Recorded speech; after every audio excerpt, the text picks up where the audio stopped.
Le Seigneur soit avec vous. Bonne nouvelle de Jésus-Christ selon saint Matthieu.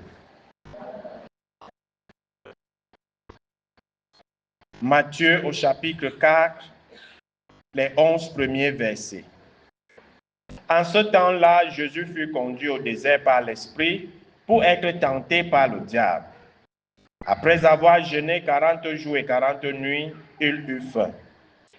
Le tentateur s'approcha et lui dit, « Si tu es le Fils de Dieu, ordonne que ces pierres deviennent des pains. » Mais Jésus répond, « Il est écrit, l'homme ne vit pas seulement de pain, mais de toute parole qui sort de la bouche de Dieu. » Alors le diable l'amène à la ville sainte, le place au sommet du temple et lui dit, « Si tu es le Fils de Dieu, jette-toi en bas, car il est écrit, il donnera pour toi des ordres à ses anges, et ils te porteront sur leurs mains, de peur que ton pied ne heurte une pierre. » Jésus lui déclara, « Il est encore écrit, tu ne mettras pas à l'épreuve le Seigneur ton Dieu. » Le diable l'amène encore sur une très haute montagne et lui montre tous les royaumes du monde et leur gloire. Il lui dit, « Tout cela je te le donnerai, si tombant à mes pieds, tu te prosternes devant moi. » Alors Jésus lui dit, « Arrière, Satan, car il est écrit, c'est le Seigneur ton Dieu que tu adoreras, à lui seul tu rendras un culte. » Alors le diable le quitte. Et voici que les anges s'approchèrent et ils le servaient. Acclamons cette parole de Dieu.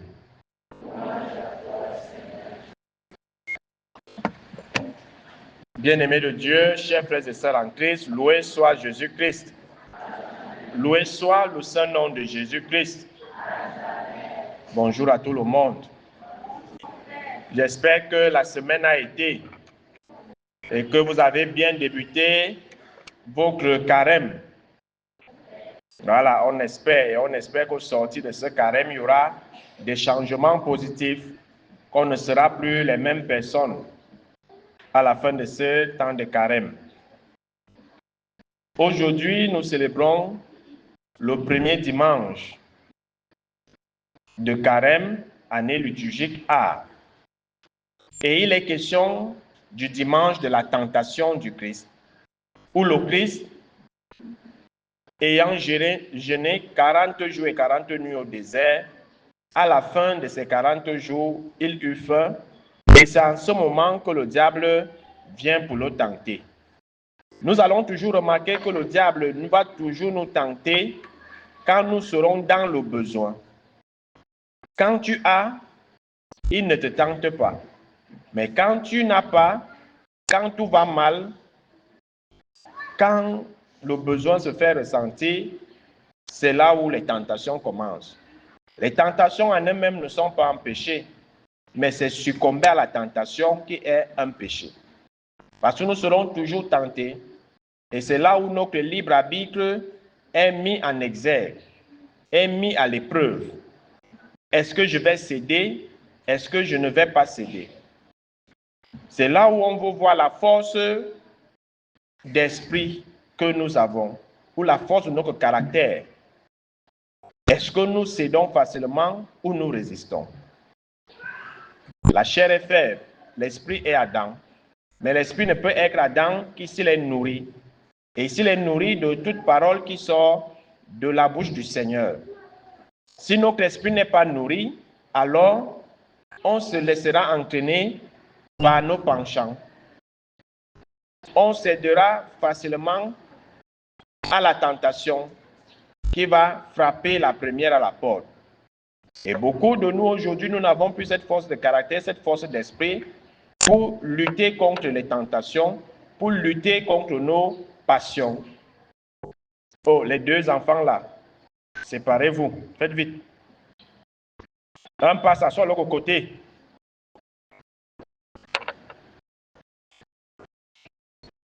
Vous venez à l'église pour jouer.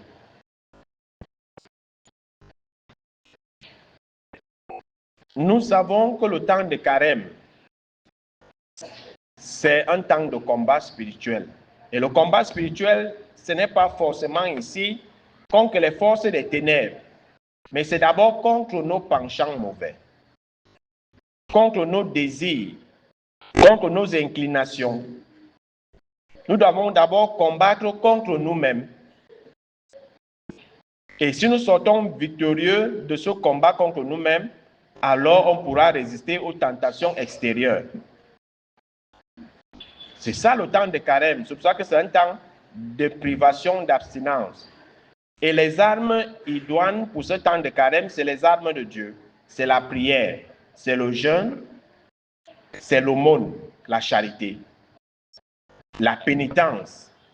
Voilà les armes que nous devons utiliser, nous, en tant que chrétiens, pour mener à bien ce temps de carême. Et le tout doit être couronné par la lecture de la parole de Dieu. On ne peut pas mener ce temps de carême sans ouvrir sa Bible, sans connaître la volonté de Dieu. Qu'est-ce que Dieu attend de moi? Qu'est-ce que Dieu me demande? Qu'est-ce qu'il me dit? Donc, on ne peut pas dire que j'ai passé 40 jours, mais je n'ai même pas ouvert la Bible une seule fois. Et quand la tentation viendra, avec quel argument, avec quelle force, tu vas la repousser, tu vas la vaincre. Le diable est rusé, il connaît bien la parole de Dieu. Mais par sa ruse, il va manipuler la parole de Dieu en sa faveur. Il va bien te citer la parole de Dieu, ce que Dieu attend de toi. Mais dans le sens où il va te faire pécher. Quand nous lisons la Genèse, la tentation d'Adam et Ève, le diable savait bien ce que le Seigneur leur a dit. Mais il vient dire, il vous a dit, vous ne devez pas manger les fruits du jardin, n'est-ce pas? Et pourtant, il sait bien que le Seigneur a dit, vous allez manger les fruits des arbres du jardin, sauf l'arbre du milieu. Mais il vient dire, il vous a dit, vous n'allez pas manger les fruits. Comme pour dire, tout leur est interdit. Et lorsqu'on va dire non, il y a un arbre, il dit, mais voilà. Il sait pourquoi. Parce que vous allez devenir comme lui. Et le désir de vouloir ressembler aux autres, de vouloir faire comme les autres, c'est ça qui nous pousse souvent au mal. Que chacun de nous apprenne à s'assumer. Que chacun de nous s'accepte tel qu'il est. Mais aujourd'hui, qui veut s'assumer? Qui s'accepte tel que Dieu l'a créé? Personne. Dieu t'a créé noir, toi tu veux devenir brun et certains déjà même invisibles. Seulement les packs d'huile. Et à la fin, quand tu vas arriver au ciel, Saint-Pierre place ta photo, comment Dieu t'a créé, et toi tu viens avec un autre visage. Tu vas dire que c'est toi, Saint-Pierre dit que ce n'est pas toi. Le logiciel ne te reconnaît pas. Parce qu'on ne veut pas s'assumer. Et c'est ça le diable. Nous fait croire que Dieu nous a mal créés. Que Dieu a fait l'erreur de nous créer noirs. Alors il faut devenir brun, taxi jaune. C'est ça. Quand vous suivez l'hymne des transgenres et des travestis, là, les gens qui changent de nature, là. Dans cette hymne, ils disent que c'est une erreur de la création s'ils sont nés hommes. Ou alors s'ils sont nés femmes. Parce qu'ils devaient naître femmes, mais ils sont nés hommes. Donc c'est pour ça qu'ils vont aller faire la chirurgie, s'opérer pour devenir des femmes. Et celles qui sont femmes, qui se sentent hommes, vont devenir des hommes. Ça, c'est la parole de Dieu inversée. Oh, tout ce que Dieu a créé est bon. Mais le diable te dit que non, ce n'est pas bon. C'est une erreur. Tu devais naître comme ça. Mais voilà que toi, tu es comme ça. C'est ce désir de vouloir ressembler aux autres. De vouloir être à la place des autres. Et ça nous conduit à quoi? Une seule parole. Vous ne mangerez pas du fruit de l'arbre du milieu du jardin. Adam et Ève n'ont pas pu respecter un seul commandement. Et le diable a rusé. Il a utilisé la parole de Dieu pour leur induire en erreur. Donc, si je ne connais pas la parole de Dieu, comment est-ce que je vais dire non? Ils auraient pu dire, mieux vaut obéir à Dieu que de t'obéir. Mais nous obéissons plus aux créatures. Nous obéissons plus à la création qu'au Créateur. Et c'est ça notre drame aujourd'hui. C'est-à-dire, ce que le marabout va te dire de faire, tu vas le respecter à la lettre, jusqu'à l'appeler. Malam, tu as même dit encore que c'est comment, je tourne combien de fois. Mais ce que Dieu te demande de faire, tu ne le fais pas. Tu penses que c'est la parole d'homme qui est au-dessus de la parole de Dieu. Et c'est ce qui s'est passé dans le jardin d'Éden. Et c'est ce qui continue à se passer aujourd'hui. Parce que le diable, le manipulateur, le rusé, va toujours manipuler la parole de Dieu, tronquer, falsifier la parole de Dieu pour nous induire en erreur. Regardez ce qui se passe en Allemagne, par exemple, avec cette histoire de qu'il faut admettre les homosexuels dans l'église et tout et tout. Ils utilisent quel slogan? L'amour vainc tout. Comme on dit que Dieu est amour. Alors, s'il est amour, ça veut dire qu'il accepte qu'on soit homosexuel. Vous voyez comment la parole de Dieu est manipulée, non? Et c'est donc ça la ruse du diable. Mais si on ne connaît donc pas la parole de Dieu, comment est-ce qu'on va faire face à un tel slogan? Comment on va faire face? On va dire, mais ils ont raison. L'amour est au-dessus de tout. Je me dois aimer mon frère, ma soeur tel qu'il est. S'il a décidé de devenir homosexuel, je dois l'encourager. C'est ça l'amour du prochain? Non. Ce n'est pas ça l'amour du prochain. Quelle est encore la manipulation de la parole de Dieu? Dieu est miséricordieux et pardonne tout. Alors, qu'est-ce que le diable nous fait croire? Il est interdit d'interdire. Le péché n'existe pas. Donc, pêche, à la fin, il va te pardonner. C'est ce que le diable, c'est ce que le monde nous fait savoir, non? Puisque Dieu est miséricordieux, il ne veut perdre personne. Alors, mon frère, vis ta vie, bois, mange comme la vie du poulet. À la fin, Dieu va te pardonner. Mais le piège dans ça, c'est qu'il n'y a pas de miséricorde sans justice. Et la justice, c'est remettre à chacun ce qui lui est dû. Donc, chacun va payer selon ses actes. C'est ça, vous voyez, je ne sais pas si vous comprenez bien la subtilité du malin dans ce texte. Comment il manipule la parole de Dieu pour nous faire commettre le péché. Et c'est ça. Parce qu'on n'est pas assez nourri de la parole de Dieu. Et parmi les trois tentations, la tentation du pain qui est la première tentation. Le pain ici renvoie à tous nos besoins vitaux. Le besoin de manger, de se vêtir, de travailler, de se marier et tout ce qui va avec. C'est ça le pain. Parce que quand on dit donne-nous notre pain de ce jour, c'est l'ensemble de nos besoins. Ce n'est pas forcément le pain de la boulangerie, mais juste que la partie là, nous on pense au pain de la boulangerie. Mais ce pain signifie ce qui va m'aider. Donne-moi le travail, donne-moi ceci, c'est ça le pain. Et non pas le pain du boulanger. Alors, quelle est la subtilité du diable ici? Si tu es le Fils de Dieu, il dit à Jésus, si tu es le Fils de Dieu, ordonne à ces pierres de se changer en pain et mange. Pourquoi te tourmenter? Tu as faim, tu as fait 40 jours, 40 nuits, sans boire, sans manger, mais c'est quoi ça? Est-ce que tu n'es pas le Fils de Dieu? Tu demandes à ton Père, il te donne. La tentation à la facilité. Et c'est la facilité qui nous compromet aujourd'hui. Personne ne veut travailler. Tout le monde veut brise en un laps de temps. À peine j'ai un iPhone, je lance les vidéos sur TikTok. Je deviens déjà riche automatiquement en 3 mois. Après, on commence à dire on a travaillé dur. Tu as travaillé dur quand? Parce que tu as posté les vidéos. Et ça, c'est même impossible. Parce que rien que dans ta propre famille, vous êtes combien? À l'école, tu as combien d'amis qui parlent avec toi? Au quartier, tu as combien de personnes qui parlent avec toi? Donc, ta communauté sur TikTok ne peut pas te permettre, comme ils vous font croire, que rien qu'avec son contenu, il loue déjà les maisons de 120 000, il voyage, il fait les featuring et tout, c'est faux. Même si on dit qu'une seule vue, un seul j'aime, c'est 1000 francs. Combien dans ta famille vont se connecter à ta page? Combien dans ta salle de classe? Combien dans ton quartier? Alors vous voyez donc que quand vous faites cette équation-là, c'est impossible.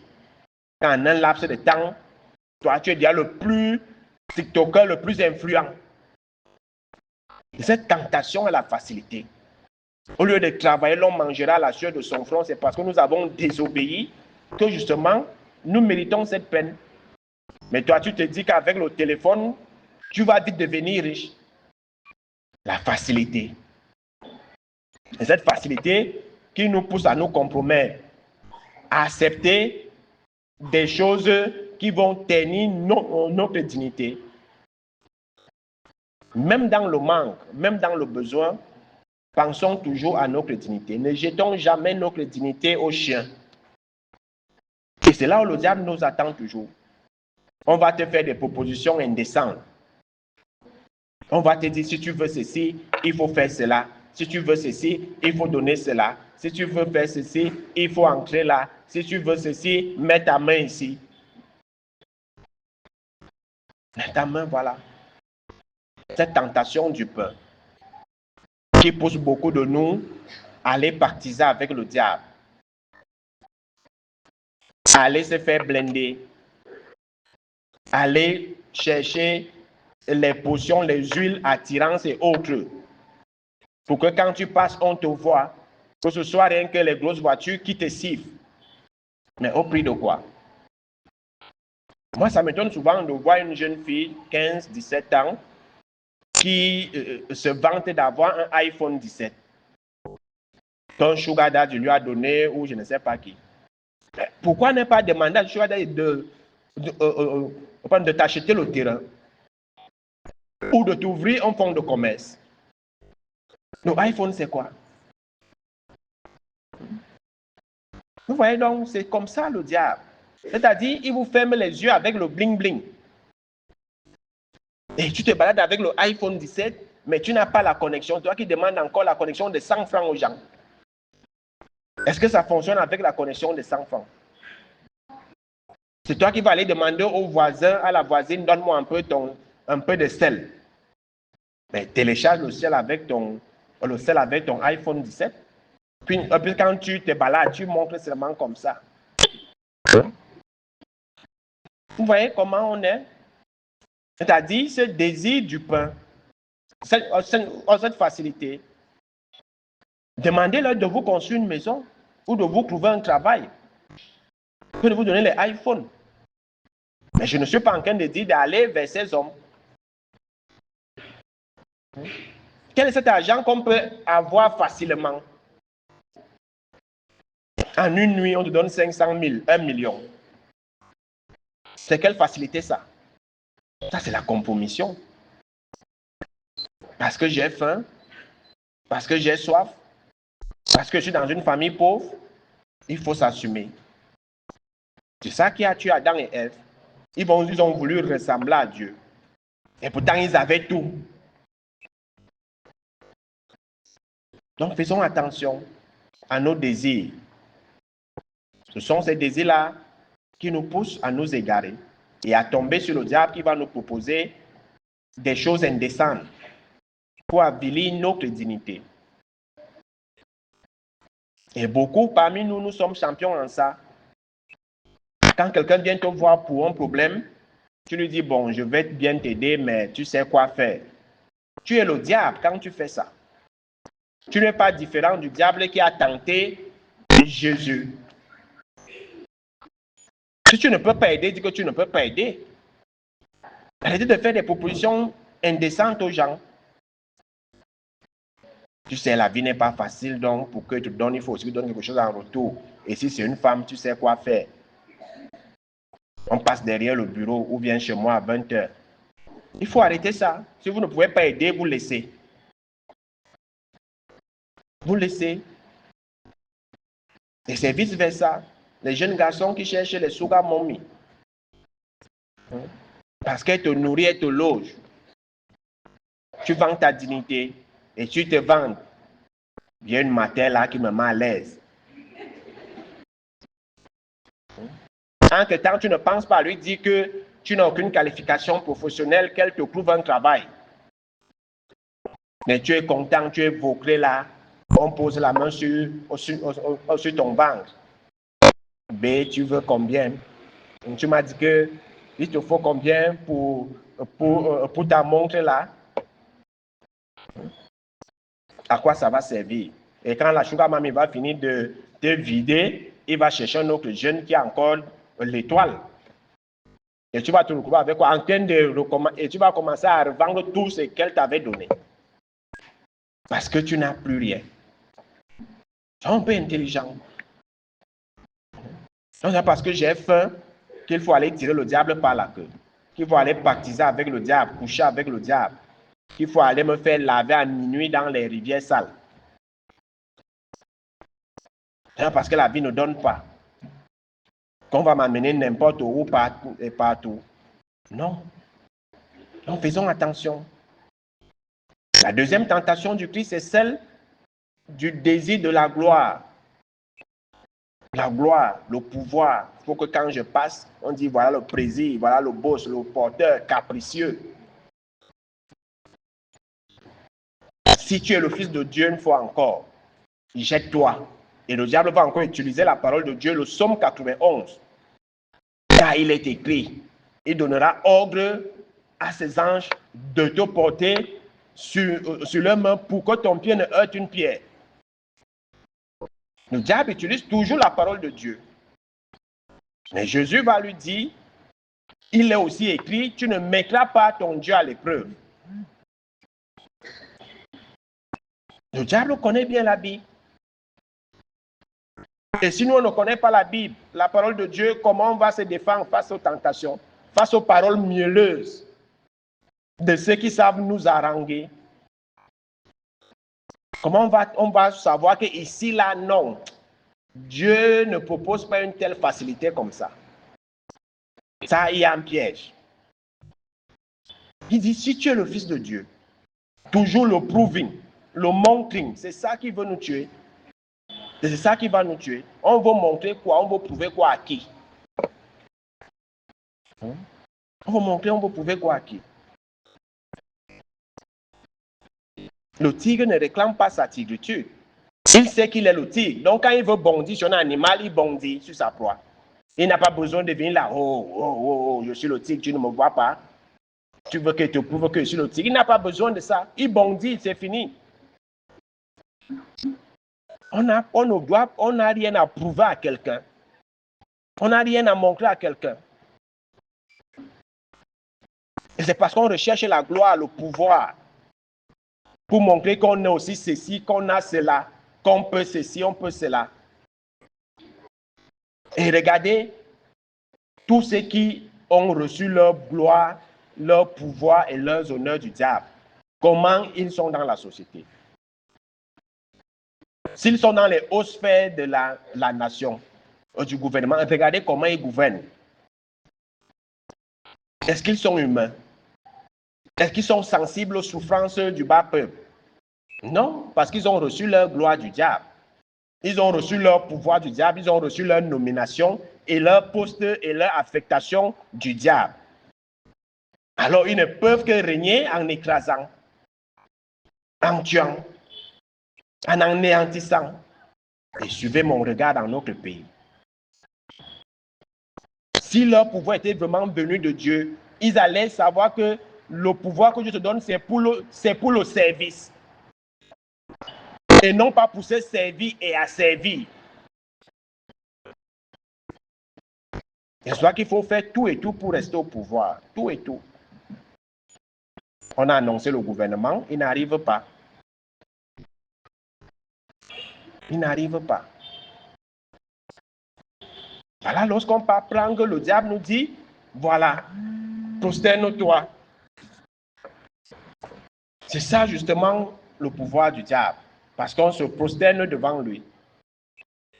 On veut le pouvoir, on veut la gloire. Mais pour faire quoi? Pour écraser les autres. Pour écraser les autres. Pour anéantir les autres. Mais Jésus dit, tu ne tenteras point le Seigneur ton Dieu. On t'a dit, là-bas, il y a un cobra dans le trou, ne mets pas ta main. Mais toi, tu dis, ah, moi je crois en Dieu, rien ne va m'arriver, je vais mettre ma main, il va te mordre et tu vas mourir. Et tu vas mourir. C'est comme ça, parce que tu as été averti. Donc, ne mettons pas Dieu à l'épreuve.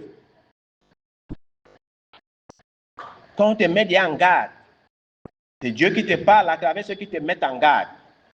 Mais toi, tu dis, moi, je prie, moi, je suis ceci, je suis fils de Dieu, non, je suis enfant de Dieu, rien ne va m'arriver. Va donc. On dit, l'endroit, s'il y a un cimetière, il ne faut pas que minuit te couvre dehors. Parce que pour traverser, non, moi, je n'ai pas peur. Moi, j'ai mon chapelet. Les fantômes vont t'attraper en traversant. Parce que tu as été averti. Il ne faut pas jouer avec le feu si tu ne sais pas manipuler le feu. Et c'est ça qui nous tue souvent. La troisième tentation, c'est la tentation des richesses, des biens matériels. Le diable amène encore Jésus. Il lui montre tous les royaumes, toutes les richesses. Mais cette fois-ci, regardez bien le diable. Il ne dit plus si tu es le fils de Dieu. Parce qu'il sait que le fils de Dieu ne peut pas se positionner devant le diable. Il sait que le fils de Dieu ne peut pas adorer le diable. Il sait. Mais il lui dit, si tu veux ceci, prosterne-toi. Mais le Seigneur, mais Jésus va lui dire, le Seigneur ton Dieu, tu l'adoreras seul. À lui seul, tu rendras en culte. Là, il pousse Jésus à vouloir pécher contre le premier commandement, qui est le commandement contre l'idolâtrie. Et regardez encore la ruse du diable. Le diable n'a rien créé, lui-même c'est une créature. Mais il te fait croire que pour Brice, il a ce qu'il te faut. Or, c'est ce que Dieu t'a donné quand tu es né avec. Pardon, quand tu es né. C'est ça que lui l'active. Comment Jésus et le diable sait bien que le psalmiste dit que l'or et l'argent appartiennent au Seigneur. Et il sait bien que Jésus connaît ce passage. C'est pour ça qu'il ne dit plus si tu es le Fils de Dieu. Parce qu'il sait que Jésus connaît ce passage qui dit que c'est Dieu qui a tout créé, les royaumes et tout ce qu'ils contiennent. Mais il lui dit, si tu veux tout cela, tu te possèdes. C'est-à-dire, le diable dit à Dieu qui a tout créé que si tu veux ta propre richesse, prosterne-toi et donne ta propre richesse. Mais est-ce que c'est logique? Voilà. Et c'est ce que le diable fait donc dans les sectes. Il voit ton étoile. Il sait que tu seras un grand homme. Tu seras ceci. Alors il te dit, si tu fais le pacte avec moi, tu me donnes ton âme, je ferai de toi telle personne, tu auras tel poste, telle nomination, tu seras ceci. Mais en fait, il ne te donne, il n'a rien à te donner. Il prend ce que tu as déjà et il te le donne. Et il te fait croire que ce que tu as déjà et qui t'appartient, c'est lui qui t'a donné. Quand vous voyez les histoires de vivre heureux et mourir, je ne sais quoi. Le Seigneur a prévu que tu vas vivre 40 ans dans l'abondance. À 35 ans, tu pars faire le pacte avec le diable. Il te dit, bon, je te donne 5 ans de gloire, de pouvoir, de richesse. Alors, il résume tes 40 ans en 5 ans. Il accélère tout ce que tu devais avoir en 40 ans, en 5 ans. Et quand tu as fini de vider ton étoile, il te liquide. C'est ça, vivre heureux et mourir jeune. Parce qu'on veut toujours accélérer les choses. On veut toujours être pressé dans le temps de Dieu. Dieu n'est jamais pressé, c'est nous qui sommes toujours pressés. Dieu n'est jamais en retard, c'est nous qui arrivons toujours avant l'heure. C'est ça. On te dit, tu as 10 ans, tu pars. On te dit, bon, voilà, tu auras tout ce que tu veux. Viens avec un coq noir, avec les grains de riz. Le nombre de riz qu'il va picorer, c'est ton nombre d'années de vivre. Après, le coq, qui a déjà fait 3 jours sans manger, il va picorer seulement 3 grains. Et c'est ça. ton nombre de vie que tu vas vivre, ton nombre d'années qui va te rester. Pourtant, il te donne ce que tu devais avoir pendant toute ta vie. Peut-être que tu devais vivre 80 ans, mais tu te retrouves en train de mourir à 33 ans, à 35 ans, comme ces jeunes influenceurs qui meurent depuis là. Vous regardez toujours leur âge. C'est ça donc. Parce que si on avait la connaissance de la parole de Dieu, on ne tomberait pas dans ce genre de piège. On saurait dire que voilà, il est écrit, le Seigneur dit ceci, le Seigneur dit cela. Jésus a fait face au diable par la parole de Dieu. Le diable est venu avec la parole de Dieu. Jésus a également utilisé la parole de Dieu. Il est écrit, il est aussi écrit. C'est ça la parole. Donc, ce temps de carême sera vraiment vain si nous sortons de là sans connaissance de la parole de Dieu, qui joue le rôle de garde-fou et de boussole et de lumière sur notre pèlerinage sur terre. C'est avec la parole de Dieu qu'on peut parer à beaucoup de choses, éviter beaucoup de choses. Sans cette parole, on va toujours se laisser tromper par les fausses paroles de Dieu qu'il y a ici dehors, par tous ceux qui ont des paroles mielleuses. Ils vont toujours vous faire croire que c'est Dieu. C'est Dieu. C'est Dieu. Et pourtant, Dieu n'est pas là-dedans. Vous allez chez le marabout. Ah, moi-même, je pars. Ah, bon, il va dire que ah, moi-même, je crois en Dieu. C'est ce que je fais là, c'est Dieu. Oui, c'est Dieu qui a créé la nature. C'est toujours ça qu'on nous dit, non? C'est Dieu qui a tout créé. Mais il ne te demande pas d'adorer la nature. Il ne te demande pas de faire de la création ton Dieu. Parce qu'il y en a certains qui ne jurent que par les marabouts. Qui ne jurent que par eux. Donc, faisons attention. Ne nous prosternons pas devant les idoles. Il y a plusieurs idoles aujourd'hui, le téléphone, les réseaux sociaux, la télévision, la drogue, la boisson, le sexe et tout ce qui va avec. Voilà les nouvelles idoles modernes. Tout ce qui prend plus de temps dans notre vie et qui nous fait oublier Dieu est une idole. Combien d'heures je passe au téléphone par jour? Il y a des téléphones qui sortent via le rapport là. Et combien d'heures je passe en présence de Dieu par jour? Vous allez voir qu'il n'y a même pas match, il n'y a pas photo. Donc, ça veut dire que nous sommes tous des idolâtres. On se prosterne par conséquent devant le diable. Donc, qu'on revienne à la vraie adoration, celle du Dieu unique, et que le Seigneur, en ce temps de carême, qui nous donne le discernement